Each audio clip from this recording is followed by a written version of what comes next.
Good afternoon, everyone. Welcome and thank you for joining NAFSA and the Department of Commerce for a live virtual demonstration of a new tool, the Market Diversification Tool for International Education. My colleagues here with me today from the Department of Commerce International Trade Administration is going to do a live demo of this interactive dashboard that brings together 6 sector-specific databases, data sets to help international education professionals identify and compare new markets for recruiting international students. They will also, during this conversation, talk about how the Market Diversification Tool supports the national export strategy. So hopefully you'll have some questions. Claire and Morgan will be able to answer your questions. Feel free to put them in the Q&A pod. And now, without further delay, I'm happy and it's my pleasure to introduce Morgan Barr, Senior International Economist at the International Trade Administration's Industry and Analysis Bureau at the U.S. Department of Commerce. And along with her today is Claire Otting. I hope I said that correctly, is an international economist at the U.S. Department of Commerce's International Trade Administration. Both Morgan and Claire were instrumental in the design of this tool, so I'm grateful that they're spending time with us to demonstrate this tool. And I'll hand it over to Morgan. Great. Can you hear me okay?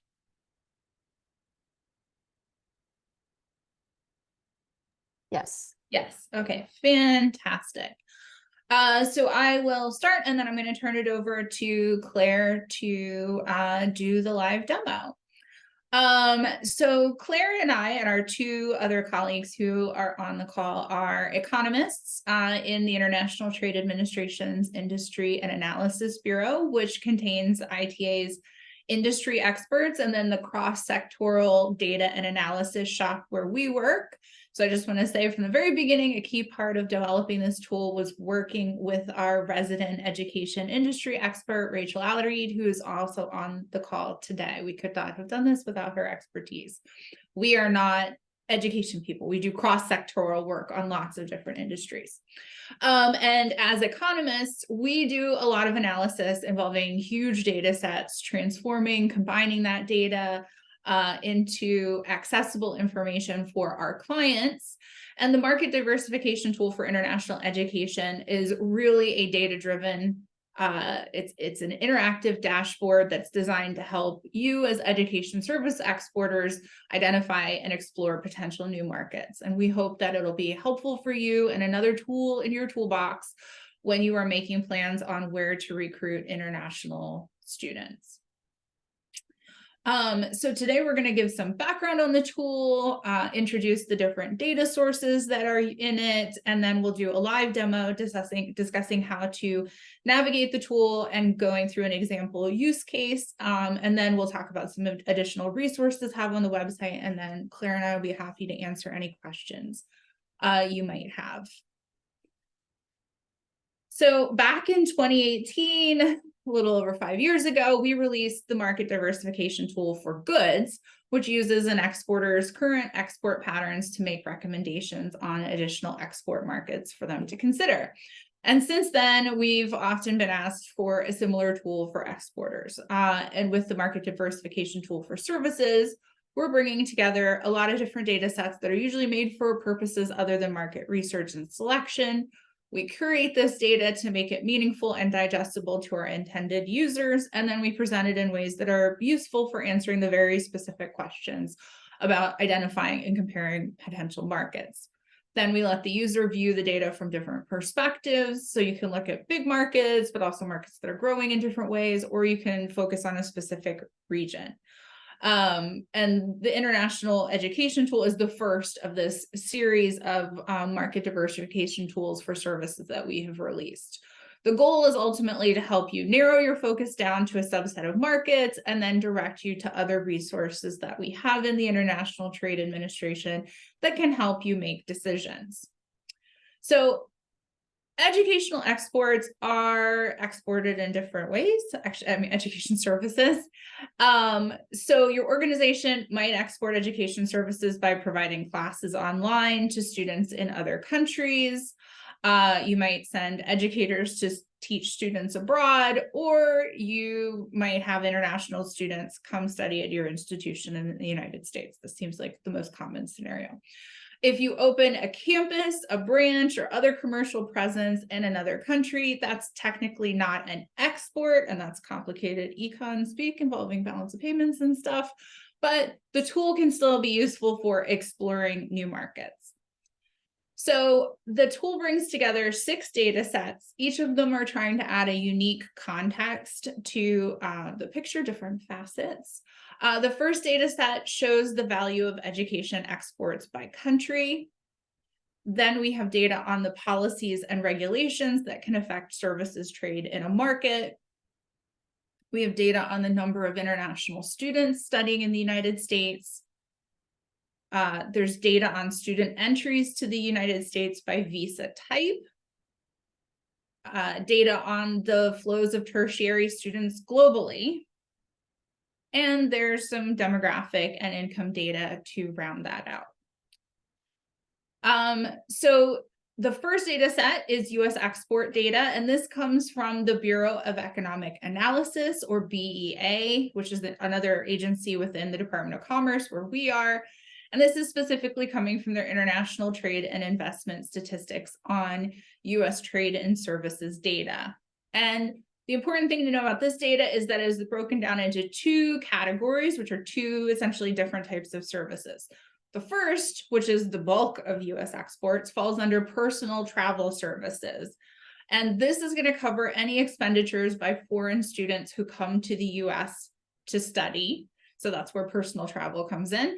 And this will include tuition, living expenses, transportation within the United States for the student, and also any dependents or others traveling with them. The second category, so the other service, falls under the broader category of other personal, cultural, and recreational services, which is sort of a catch-all for a whole bunch of stuff. But the education part of this covers the value of any structured learning services that are performed across borders. So if you have correspondence courses, online education to people outside the US, it would include that. Also, instruction provided by US residents who travel to another country to teach. We have data on countries' policies and regulations affecting service suppliers that are operating in different markets. This data comes from the Services Trade Policy Database, which is a joint project of the World Trade Organization and the World Bank. And this is data on policies that would affect all service sectors in a country, not just the education industry. You can view policies by how the service is supplied, which are called modes. So like we talked about, like if the person comes here, that's one mode. If you go there, that's another mode. We'll talk about that in a little more later in the presentation. And it's also organized by different categories, like conditions on operations and administrative procedures. This set of data, this regulatory data, is really most useful to organizations that are operating in other markets by providing services online, sending teachers abroad, or opening locations overseas. And that's because if the students are coming here, then you're not really affected by the regulations in the other market. So data on the number of international students in the US comes from the Department of Homeland Security's Student and Exchange Visitor Information System, or SEVIS. I'm sure you're familiar with this data. Whereas the BEA data is on the value of US exports, this data is on the number of students that are in the United States. And you can look at the students broken down by country, state, gender, and education level. There's also data on international STEM students. We have international student entries to the US by visa type and country of origin. And this is also reported by the Department of Homeland Security. It's like a different part of DHS, but it's reported in the Yearbook of Immigration Statistics. And this shows the number of students who entered the United States, not the number of students in the United States. And the data is by fiscal year, which runs from October to the following September. So we're currently in fiscal year 2024, but it started in late 2023. So you can see how many students came on F1 academic degree visas from a given country versus J1 exchange visas. And you can also compare multiple countries.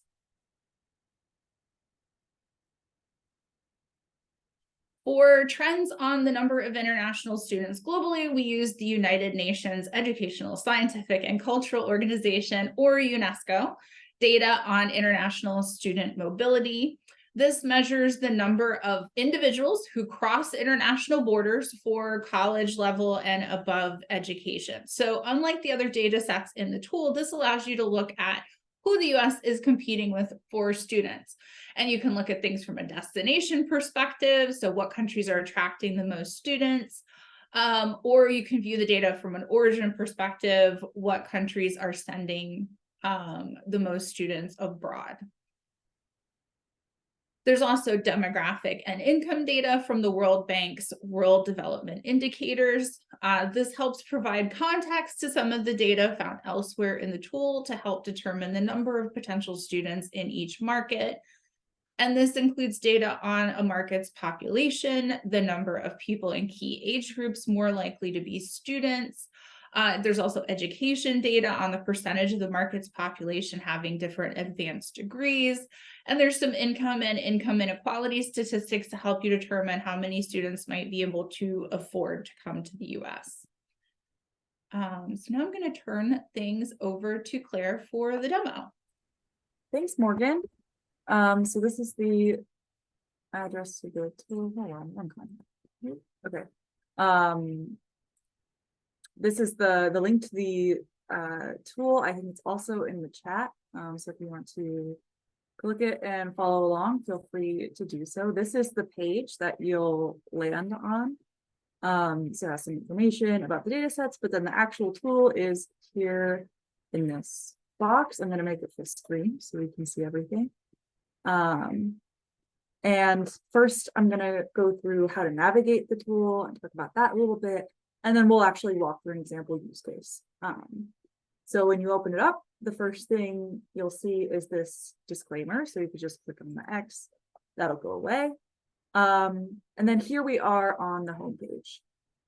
You can navigate around the tool using these buttons on the dashboard. So these ones on the left will take you to all the different data sets. So, you know, if you hover over a button, it will tell you what topic is covered on that page. And then if it has a dark blue background, like that home page button at the bottom, that means this is the current page that you are on right now. So we're on the home page. This essentially just has information, so like background on the different data sets, and also definitions of things like modes of supply, like Morgan mentioned earlier, how to cite the tools. So we have suggestions for how to do that. If I click on one of those squares, there's a pop-up will open up and have some information here. And then again, you just click the little X to close it.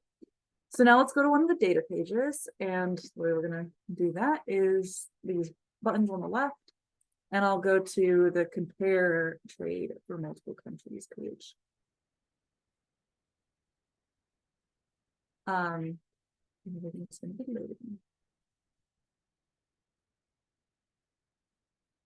This data, this page uses the BEA data on trade. We'll see in a second.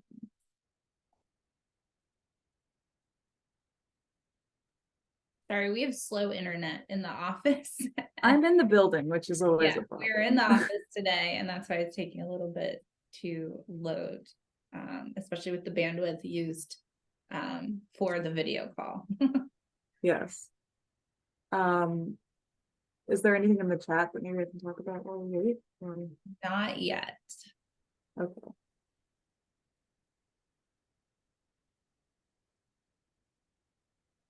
All right, lots of things uploaded now. Okay, so lots of visuals. Here we are, beautiful interactive dashboard.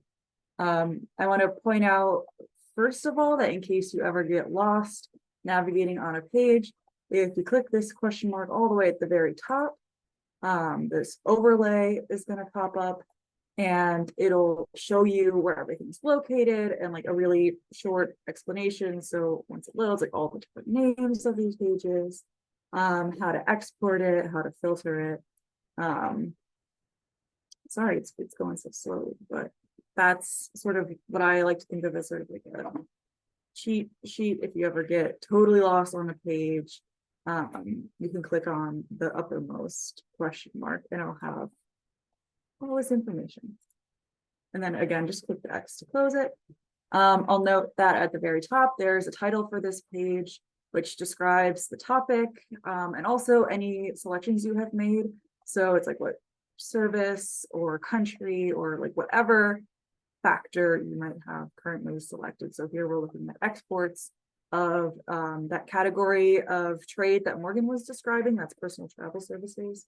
That includes foreign students coming to the US to study. But we can narrow down some of what's shown on this page by making selections using this arrow on the right side. There's a selections pane on almost every single page. For pages where maybe there's just one thing to pick from, so maybe just like one country, that's often just on the page itself, not behind you don't have to click on any arrows, but you'll see this everywhere. So here we can make a lot of different selections and narrow down by country, by region, and also change subsector. So let's say I want to look at South and Central America. I just click on it and all the visuals on the page are going to update to reflect my selections. And again, just click the arrow again to close it.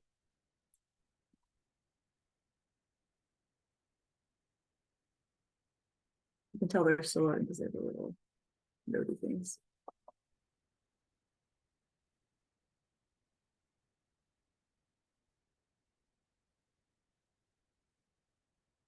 I guess, yeah, there we go.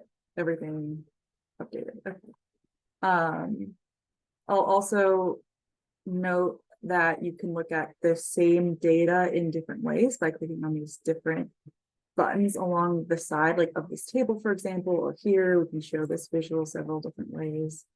So we can look at like, US export change in US exports or share, just by clicking on those buttons on the side.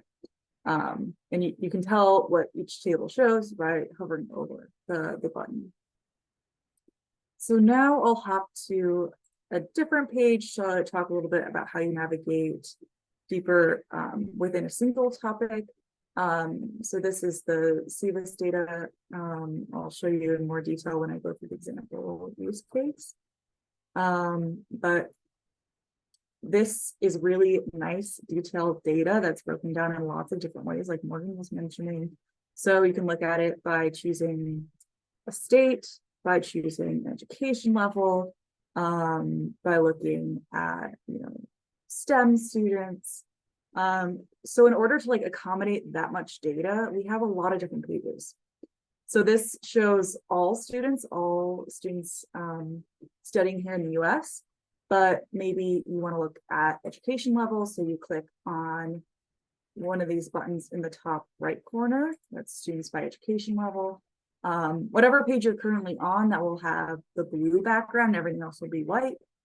And then even within education level, you have different ways to look at the data. So here, this is the data for a single country. So you can see for China, for example, all of the education levels for international students from China in the US. On the other hand, if you wanted to look at a single education level, so like just doctorate students, you click on this button, it will take you to a similar page, but it's where you can select just one education level. So those are the places where you should look for navigating within a single topic. And I'll hop to another page. This is has our visa data that Morgan just described. I'll just want to highlight that we have some additional information as well. If you hover over some of these question marks, these are called tooltips. They often give some additional information about the data that's included in the visual, or how a calculation is done. So if you hover over that question mark, there'll be a really short explanation of something in the visual. I'll also note that you can filter one visual by clicking on a variable. So like Canada, if I click Canada in the table, then we see that here in this column chart. In just a second, the Canada bar will be highlighted, and everything else will kind of be grayed out. But something that's, see, there it is. Something that's important to note about this is that sometimes you accidentally click on something and you're like, ah, what's going on? To undo the filter, to clear that, all you do is just click that selection again. So I just click Canada again, and then it will go back and nothing will be filtered. Claire, can I make a suggestion? Maybe you try with your video off to see if that'll free up some bandwidth for you. I'm sorry, I apologize. This will not run so slow when you use it in your office. Like when when people are trying to use it, it's just, we have very low bandwidth inside the building, and it does need quite a bit. And when we're on a video call, it just takes a little longer to load. Sorry about that. And I'm a little afraid that when I was like, everyone go follow along, that everyone went to the page and it's a little bit slower than it would normally be just because of the amount of traffic. That shouldn't be doing anything. Okay, never mind. That was just a theory. But okay, lastly, I want to talk about how we can download data from the report. So let's say the information in this chart is super interesting to you. You click on it and then go to where there's these three dots, which is more options, and click on export data. Then it will, a thing will pop up that'll allow you to export the data from that visual. You can download it as an Excel or CSV, and then you just click export, and it'll again download either an Excel or CSV file. So there's also another option. So in case you don't want like the raw data necessarily, but you want basically a PDF of all of the visuals and all the different pages of the dashboard. The way you do that is with this button at the upper right corner. This is exporting a report. This is different than just exporting the data from a visual, because when you download it, it will download every single page of the dashboard. So make sure that you make all your selections in the selection page before you hit download. So it's not just the page you're on, it's everything. It's 50 pages long. So to create that report, you click on that little like column chart icon, and then you pick a format. So you can have PDF, PowerPoint, or PNG. It will take a little while to load because again, it's pretty long, but I'll show you what it looks like. So in the end, it will be something like this, again, 50 pages long. It has all the information. This is like from the home page, all that stuff, but then also all the visuals on every page would be included here as well. So now I'll get into, let me make this big again, an example case. So this is how you might use the tool. Obviously, it would depend on the situation and what we're trying to do with the tool, but I tried to tailor this one to some of the countries of interest that were flagged for us by NAFSA. So we're going to imagine for a moment that we are a college in North Carolina, and we're recruiting students to study in the US for our bachelor's programs. So we know what the big markets are, but we also want to see what the recent trends are for students that are coming to the US. And hopefully we can identify some new markets that we might want to target in our recruiting efforts. So I'm going to do that starting by looking at the big picture, which is this trade by region page.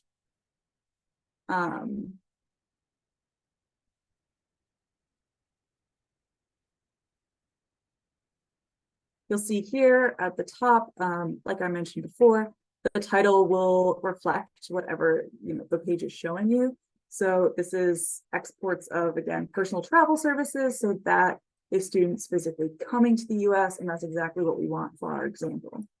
And just looking at this at a glance, we can see, based on like this bar chart, for example, that exports are dominated by the Asia and Pacific region. So if we want to like look into that a bit more, I can make selections. Again, it's always that arrow to the right. That's where you make selections. And I think I'm going to select Asia and Pacific. And we can look like the table will load.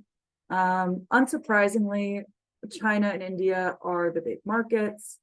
No surprise there. But there are some other countries here that maybe we didn't consider. I also want to note that we don't have every country in Asia listed. There's this other Asia and Pacific category that like is just groups together a bunch of smaller markets, because right now EEA currently reports this kind of data for just about around 72 individual countries. So then all these smaller markets get grouped together into this other category. We can also look down here at this line graph and look at top markets. This is by total exports over the period. That's what we see here. We can also look at this data a different way and see top markets in the region by total growth over the period. And we'll see here that like India is by far like the tallest like line on the graph. But maybe we want to take a look at some of these smaller markets in Asia that aren't showing up in this export data. So we'll go to the CVIS data and look at a lot more detail about the students that are coming to the US and where they're coming from. So we'll click on the button that had the little American flag, and this takes us to the main page for the data. I want to flag something about the CVIS data that's pretty important. You are probably already familiar with CVIS and their CVIS by the numbers report or their data mapping tool, which is great. Their mapping tool on their website shows you a snapshot of data from a given month. But here we take that monthly data and we turn it into a time series. So you can see how the flows of students have changed over time. So here we see, for example, a really interesting development to me is the extent to which India has taken over China as a source of international students in the US. But something important is that while it's reported monthly in this like snapshot, it isn't reported every month. So if you see a line graph, it'll show you like individual months, but if there's a table, we average that monthly data for the year rather than just adding it up. Because some years, there's only a few months of data reported. So if we look over at 2022, there's only 3 months of data, whereas it's got much more consistent in like 2023, for example. So we do this averaging just to keep the data consistent and comparable. Another thing I want to note about the data, and this applies to just everywhere in the tool, not just the CVIS data, if nothing is selected in the selections pane, the page will just show you everything. This is all of the countries. We haven't selected any regions or countries, so it's just showing you data for the whole world. And also that applies to like this line chart. It doesn't show every single country in the whole world. This is just the top 10. Out of all the countries of the world, there's a lot of reasons why we can't show every country. It would be impossible to read. The platform literally won't allow for it. But it's showing just the top 10 of our selections. So if you filtered on like a region, it would show you the top 10 countries within that region as well. So let's go back to our example. Again, we're recruiting bachelor students. So let's take a look at the education level data. So I'll click on this page, and like I mentioned before, it's gonna first bring me to the page for a single country, but because I'm interested just in bachelor students, I'll click on see data for a single education level to just zero in on bachelor's. We can also adjust which education level we want to look at in the selections pane, but you'll see that bachelor students just happen to be the like default option. We already know, again, we've said China and India are the largest sources for a lot of our international students. We can look at that in a visual as well. So if you look at the donut, I mean, they're in the top of every table. They were dark on the world map. But if we look at the donut, we can also see the actual share. So about a quarter coming from China, another 10% from India. But maybe we want to look at those other markets, and we can do that by filtering them out on the selections pane. So I'm going to first select all, and then I'm going to scroll through, and I'm going to deselect China. And then I'll keep scrolling, and I'll deselect India. And then again, all the visuals will update, and we'll have the whole world except China and India. Once it deselects, there we go. I'll give it a minute. Again, sorry, it's getting slow. There we go. So now we can see top markets for the world besides India and China. We can see the numbers for some of these countries, like Saudi Arabia, for example, has fallen over time. But other countries like Korea, Canada, Vietnam, they've grown slightly, along with also Brazil, Nepal, and Mexico. So we can see those trends either the line graph or the table. So now let's look at international students that are in North Carolina specifically, since we are a school in North Carolina. To do that, we navigate to the state level data. And I'm also, again, going to look at data for a single state.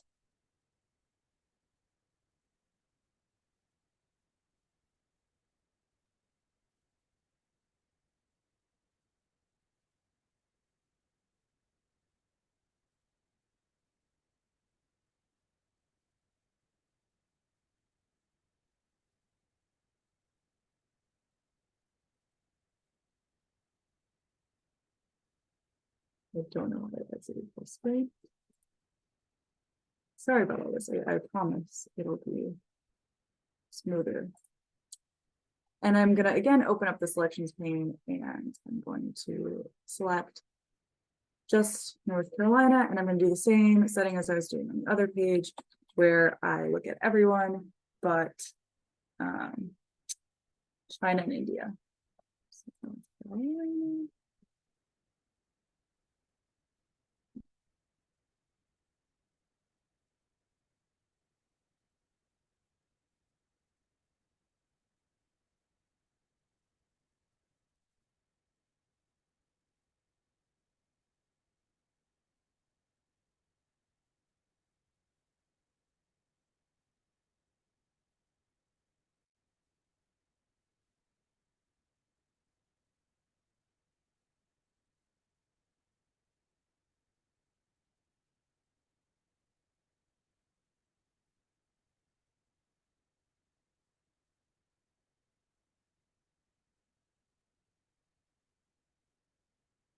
Sorry guys, we're still looking at Alabama. They really have the advantage alphabetically.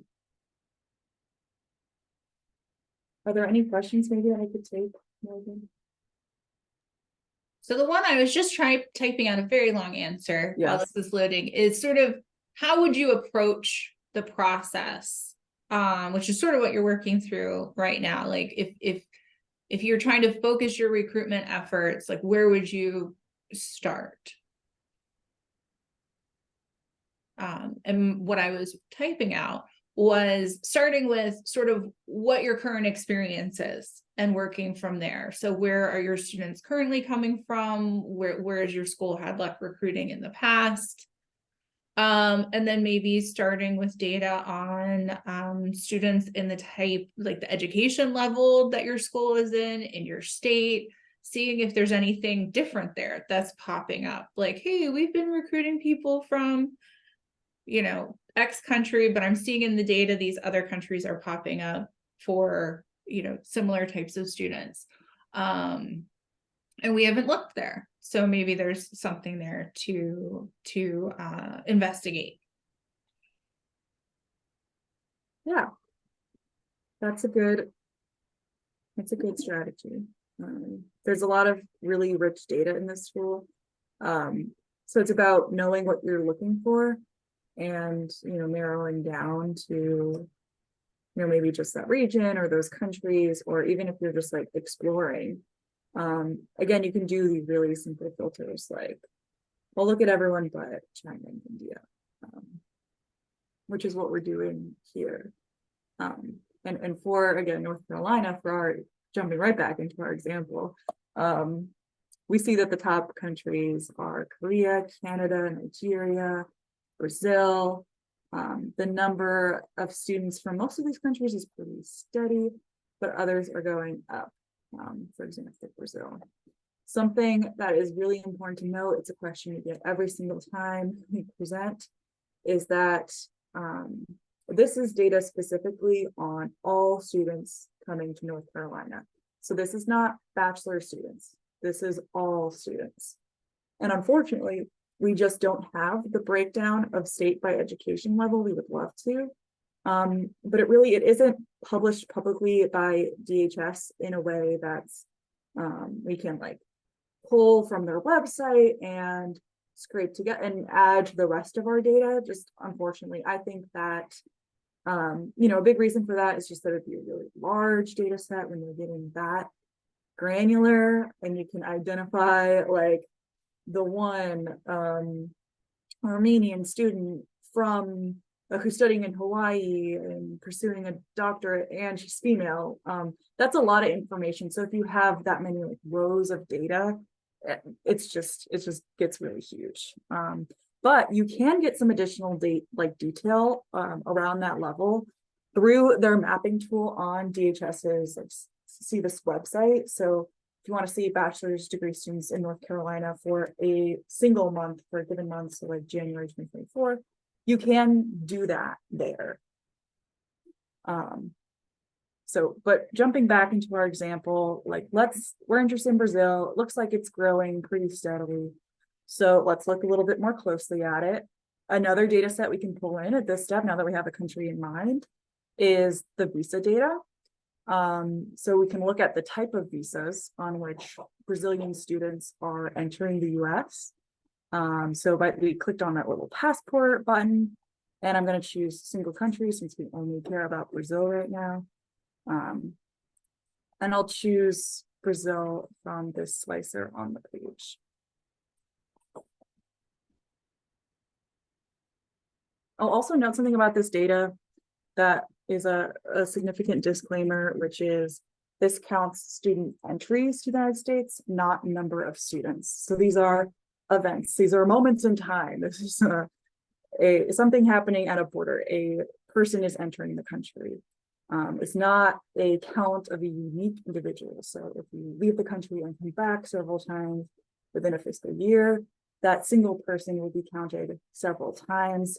If you're a student who comes to the United States, enters one time, your whole, 4 years of college, you're counted just once.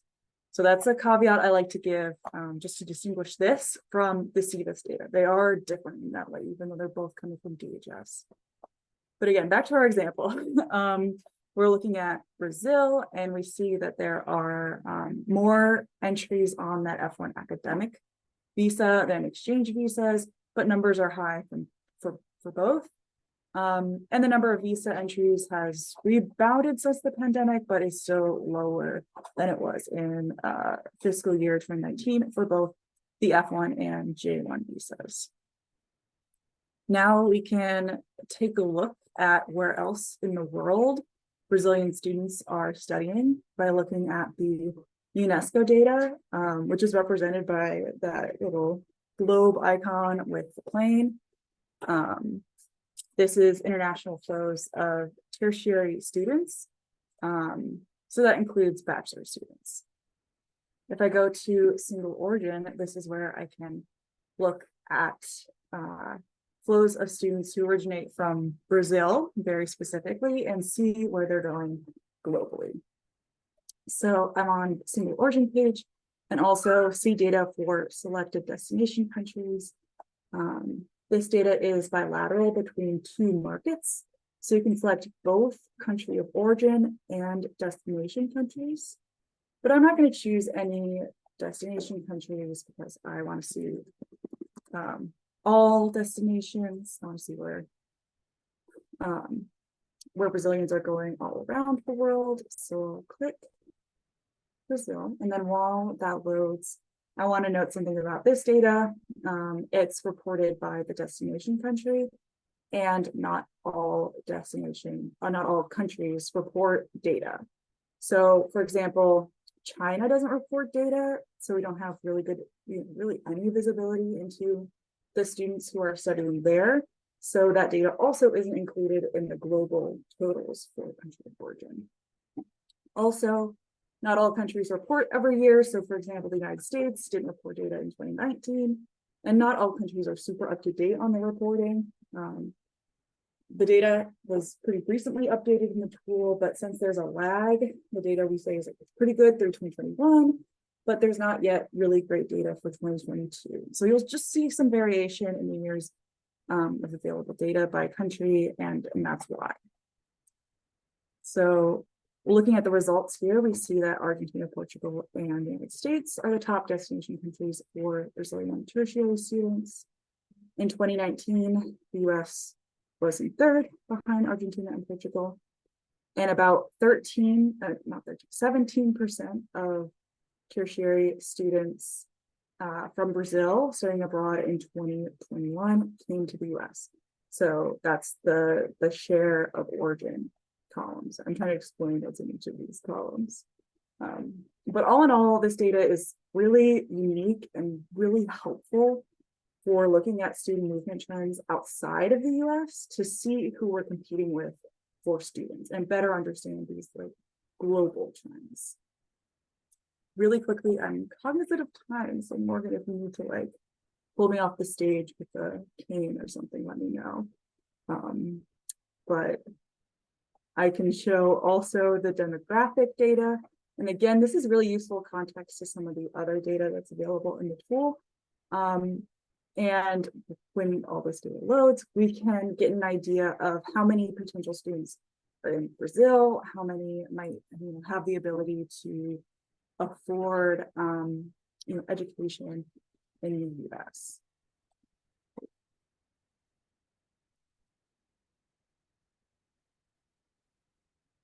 We have these 3 different boxes with data. So the upper left has population statistics, including these really key age ranges, in groups that are more likely to be students. There is also this education data, so what kind of degree people have. And there's also this income distribution data. So for example, this is saying that about 58% of the income in Brazil is going to the top 20% of population. So that hopefully can give you some idea of the likelihood that there are people in Brazil who would be able to afford an education here in the US.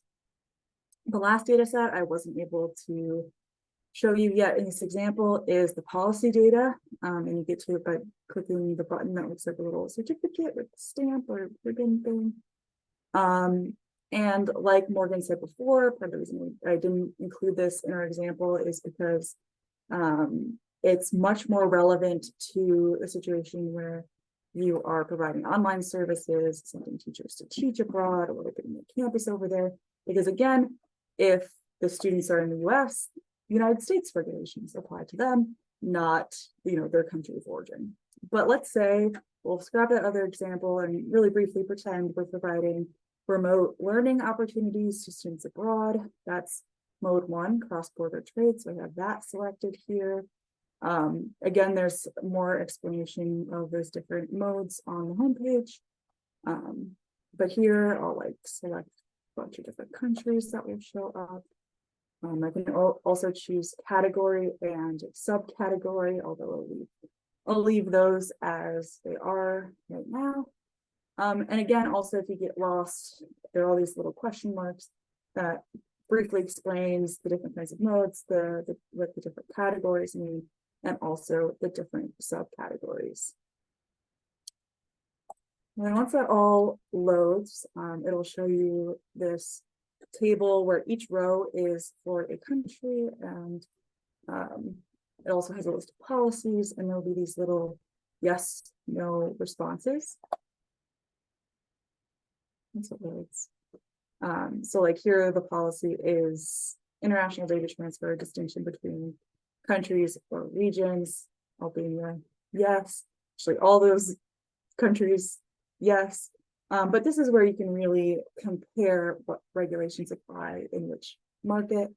But for more detail, I go to the single country page, and I'll have that exact same information, but with more detail. So this kind of explains what the yes, no response means, what exactly is the requirement. And also will link to things like the specific regulations. So that's so helpful. You can also download all the data we have for a single country. But I'll wrap it up now. That's the tool. And then we have some additional resources on this page. So if you scroll down, we have our email address here. So, if you have any questions or comments, we'd love to hear from you. This is a group email that we all monitor. There's a link to an FAQ page about the tool. We also have some videos here that I think are really helpful if you, there's one about all the data sets that are in the tool, and there's another one just about navigation. So if you have forgotten about, what to click on to get where, that's totally understandable. But you always have those to go back to in case you get lost. If you scroll down to the bottom in this blue box, we have some other great resources, which again can help you maybe once you've identified some markets you're interested in. There are links to our Education Global team, to market intelligence on the education industry that's written by our staff in embassies worldwide. That has information about the opportunities in different markets. We have our industry analysis team here, and our country commercial guides, which are just these reports with opportunities, regulations, and also business customs in lots of different countries. We also have some links to other data and analysis resources down here. So with that, I have the contact slide for two of our colleagues, but also there's the group email. I hope that you found this tool useful, and please contact us with any questions or thoughts or ideas. We'd be happy to hear them, and also happy to take questions now. So Claire, while other people are asking questions, one question from the chat that I couldn't really super answer clearly because it involves a demo is, could you go back to the BEA data and show how to get to not the data on travel, but the other data? Yes. So this would cover trade in services. Like this question was specifically about if I was sending teachers abroad, where is that covered? But it also covers online education and any correspondence schools. It doesn't have to be online, just anytime you're in one country and you're teaching somebody in the other country. So I'm on this first page, which is trade by region, although all these top three pages all have the BEA data. As always, I'll go over to these arrows to the right to make that kind of selection. So I have a region selected here, but this is where I choose the subsector. So I'll choose the other personal, cultural, and recreational. Again, that's sort of like the catch-all category as Morgan described it. And then once that loads, I click education services specifically. That'll contain things like sending a teacher to teach abroad or provide online classes, all of those things. And then this is the data. There's a lot less of it just because, you know, the lion's share is going to be exports from international students coming to the US, but there is some interesting data here as well. Great, thank you so much. There's another question in the chat asking about how the data is updated, because some of the data is from very recent, like 2024, some is from 2022. So if we could talk about how often the data is updated. And Claire, if you want to. Yeah, sure. So we have a lot of 6 different data sets here that are all kind of updated at different times. So most of it is annual. So like the BA data is annual. UNESCO is annual, although people report at different times. Visa data is annual. But then there's things like CVIS, which is monthly.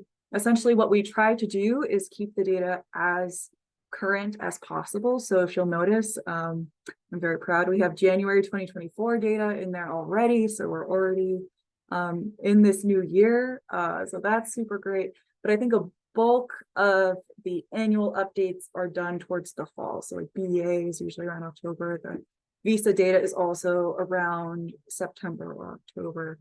But basically that's done on a continual rolling basis.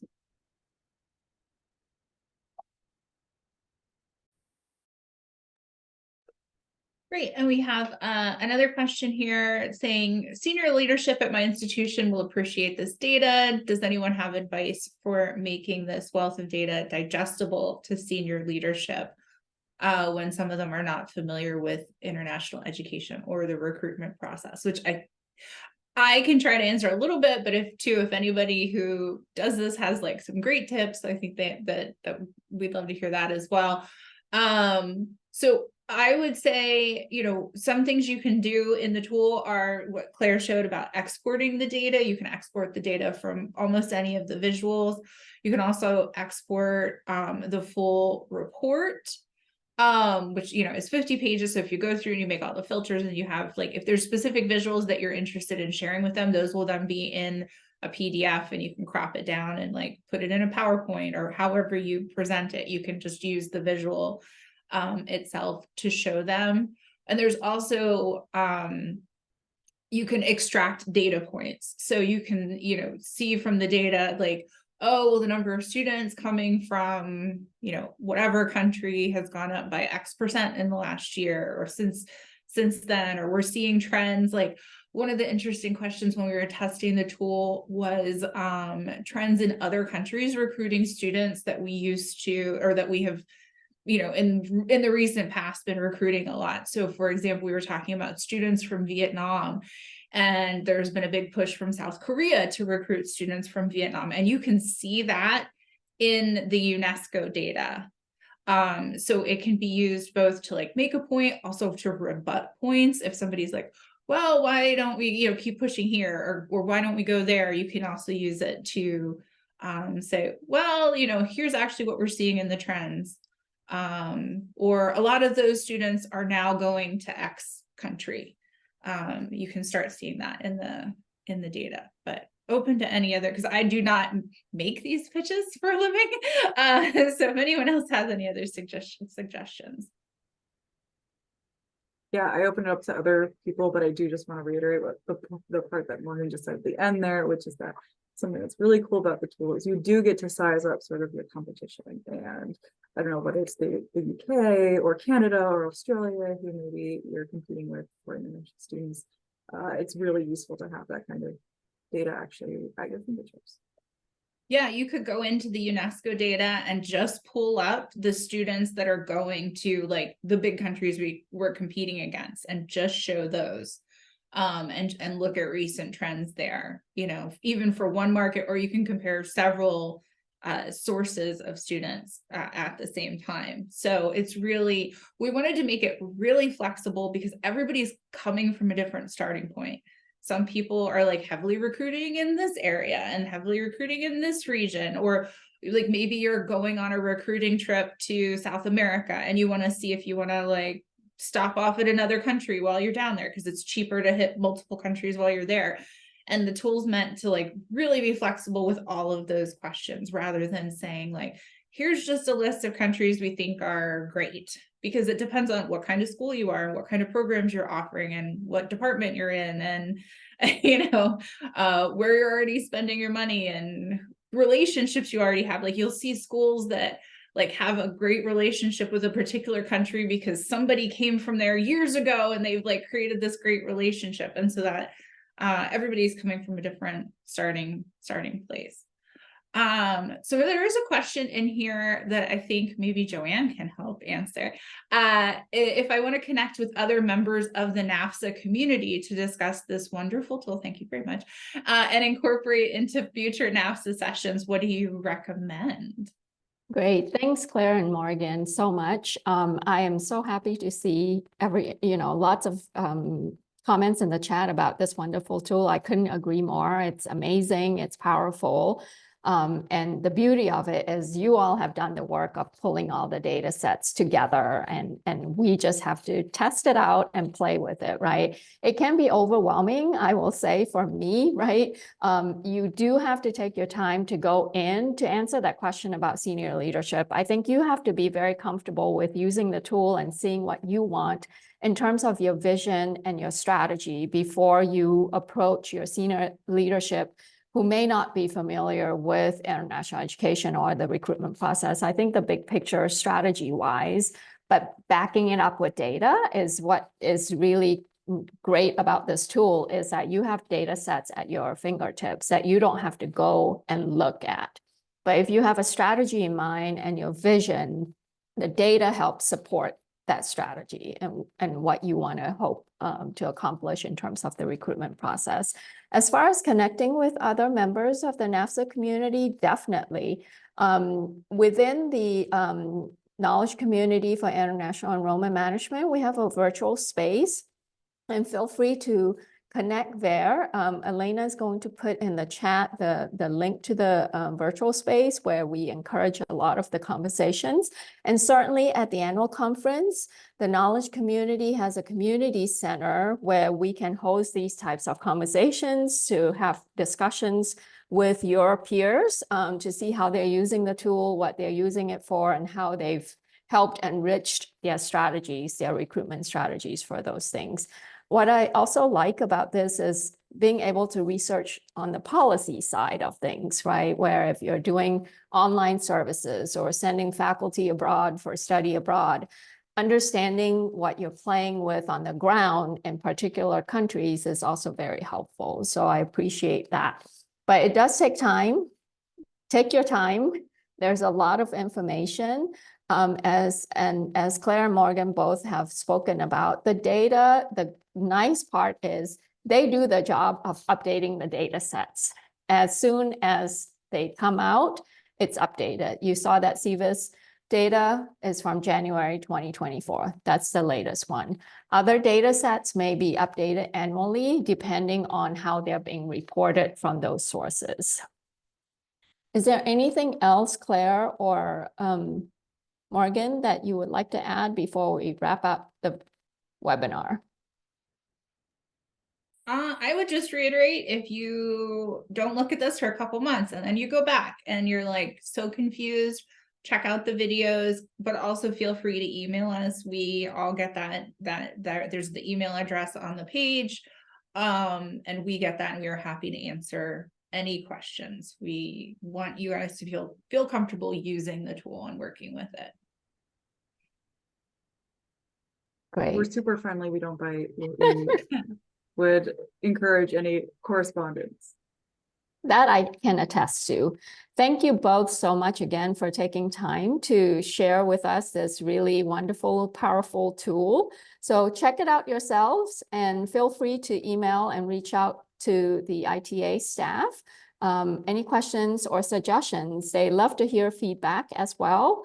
And a recording of today's webinar will be available in the next couple of days. If you need to go back, I know I need to go back for a tutorial, and I know Morgan, you mentioned that there are also resources on your webpage, the tutorials. Yep, there's 2 tutorial videos, there's an FAQ page, and then there's all those little question marks throughout the whole tool to give you additional information. about each data set, each visual, what the math is. We try to make it, we're not trying to hide anything. Wonderful. Thank you all so much again for joining us this afternoon. Have a good rest of the day. Thank you.